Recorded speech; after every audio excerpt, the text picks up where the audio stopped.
Now, at least 6 people have died in Pakistan in violence between security forces and protesters demanding the release of former Prime Minister Imran Khan. 4 security officers and 1 civilian were killed when a vehicle rammed them on a street, and a police officer was also killed in a separate incident. Tensions escalated as demonstrators broke through a ring of shipping containers put in place by the military to lock down the capital, Islamabad. I'm joined now by Zulfi Bakari, former Special Assistant to Imran Khan. Good evening. Thank you for being with us. And I should point out you're in London at the moment. Imran Khan called for these protests. What is he seeking to achieve? Well, at the beginning of the protest, Mark, we had 3 demands. One was to give the stolen mandate of the election back to us. One was to revoke the 26th Amendment to the Constitution, which basically got rid of the independence of the judiciary. And the third was to release all political prisoners, including Imran Khan, from their illegal incarceration. And do you think you will achieve any of those? How far will the protests go, do you think? Well, we've entered into Islamabad, but the last 48 hours have been quite bloody. And tonight, and as we speak, it seems to only be getting worse. They've switched off the lights and come in and started firing directly at peaceful protesters.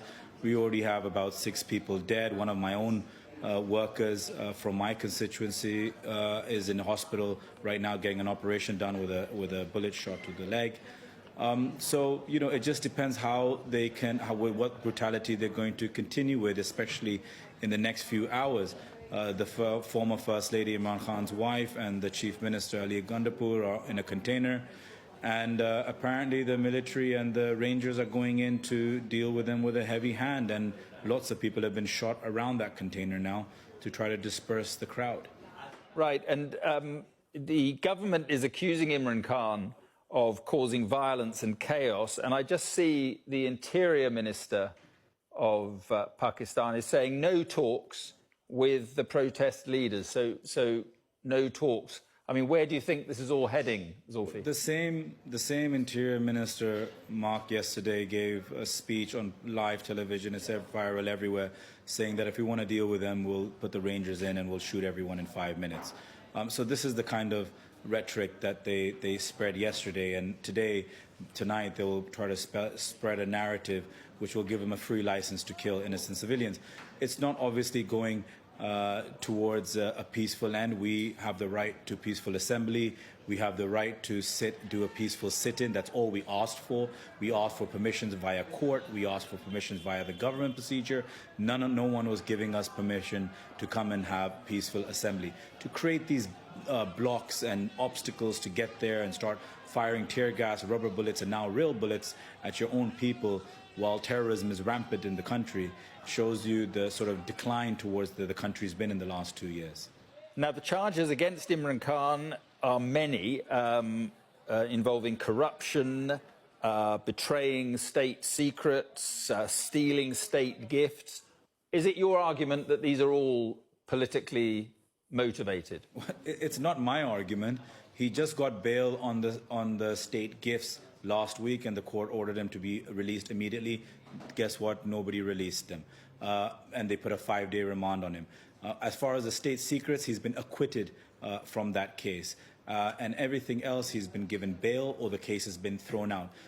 The working group of UN on arbitrary detention has given a 30-page decision saying that Imran Khan is illegally and politically victimized and should be released immediately, should be given compensation, and it's only being done so he doesn't contest in the elections. So he has won every single case. At the moment, he's in prison on a 5-day remand. That's how much of a banana republic it's become. He's won every case that's been going on in the courts, and our fear is that they'll try to take him into a military court if they can't succeed in the judiciary. Right. Just finally, how is he being treated personally? Because I saw reports the other day that personal visits from family and lawyers had been stopped, that food was being rationed, that his cell was dark and cold. Do you have any idea how he is being kept personally? He's been kept in solitary confinement. He's in a cell. I mean, I've stayed in that cell for about 12 odd days. It's a solitary confinement cell. He's Sometimes when they want to pick up the pressure, they'll cut off the electricity, like you said, food, wet cell, no meetings with any of his family members or his legal team, just like most of his court cases. So, obviously they're trying to, whenever they want to squeeze him or try to put more pressure on him, then they just pick up the antics a little bit more. But he's been in the same cell for over a year and a half, which is also illegal because he's allowed a much better cell than what he is in current.